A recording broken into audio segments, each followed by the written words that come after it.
روزہ بہت آسان سی چیز ہے اور رکھتے ہیں سارے, بالکل ایسے ٹھیک ہے نا. اور یہ جب رکھتے ہیں جس کی وجہ سے یہ ہوتا ہے کہ اچھا یہ کام ہو سکتا ہے, بالکل ٹھیک ہے نا. جیسے آپ نے کہا کہ ایک سگریٹ کا عادی جو ہے وہ 5 گھنٹے بھی بغیر سگریٹ کے نہیں رہ سکتا, یہاں 18 گھنٹے رہ سکتا ہے, ٹھیک ہے. وہ اگر فیصلہ کرنا چاہے تو اسے یہ پتہ چل جاتا ہے کہ بھائی اصل تمہارا فیصلہ ہے. بالکل ایسے ہی ہے, یہ نا انسان کو اللہ نے اختیار دیا ہے, بہت خوب, ٹھیک ہے نا. اللہ انسان سے پوچھے گا, ہر چیز کا سوال ہوگا, بالکل 100% سوال ہوگا.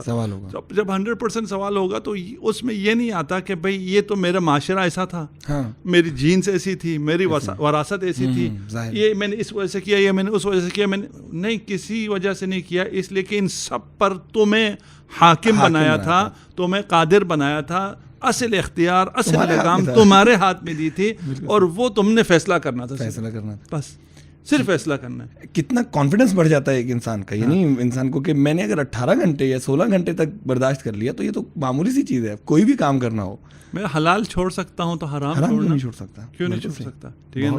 یہاں پر الٹرنیٹ نہیں ہے 18 گھنٹے, یعنی آپ نے کوئی بھی چیز نہیں کھانی, کوئی بھی چیز نہیں پینی, وہاں یہ ہے نا آپ نے شراب نہیں پینی, آپ نے پانی پینا ہے. بالکل صحیح, گوارا ہے اور وہ آپ کے لیے جائز ہے, آپ کو لیے ثواب ہے, اس میں آپ کے لیے اور بھی چیزیں, حرام لذتیں ترک کر کے حلال لذتیں ساری موجود ہیں, اور ان حلال میں لذت کہیں زیادہ ہے, پاکیزگی ہے. نہیں ابھی ہم لذت نہیں رہتے ہیں, جو ترک حرام میں لذت ہے وہ لذت کہیں بھی نہیں ہے. مسئلہ یہ ہے کہ وہ مارکیٹ نہیں ہوتی, اس کے ایڈ نہیں چلتے, کیونکہ وہ بکتا نہیں ہے, اس سے کسی ملٹی نیشنلز کو فائدہ نہیں ہو رہا.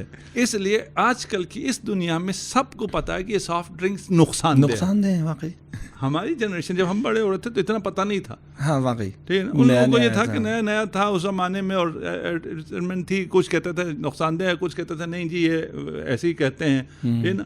آج تو سب کو پتا ہے نقصان دہ ہے, اور یہ نقصان دہ چیز پیسے دے کر ایسے کیوں لیا جا رہا ہے, کیوں پیا جا رہا ہے, اس لیے کہ مارکیٹ ہو رہا ہے. کیوں ہے, یہ سب مارکیٹنگ کا چکر ہے. واقعی اس مارکیٹنگ کے جال سے باہر نکلنا ہوگا. باہر نکلو گے تو پھر لذتیں محسوس ہوں گی, اور لذتیں ایک دفعہ محسوس ہو جائے اسے چکھ لو, اور وہ لذت ترک گناہ میں ہے. ترک گناہ کی لذت کا عادی بنانے کے لیے تمہیں یہ حلال ترک کرنے کے لیے کہا جا رہا ہے رمضان میں. کچھ حلال ترک کر کے دیکھو, اس کے لیے دیکھو کتنا تمہیں لطف آتا ہے, کتنا تمہیں سکون ملتا ہے, کتنا لذیذ یہ دسترخوان ہے جہاں نہیں کھانا, نہیں پینا ہے. اس کو خدا کرے ان لذتوں کو ہم محسوس کر سکیں, خدا کرے ہم ان لذتوں کو مارکیٹ کرنے والوں میں سے ہوں.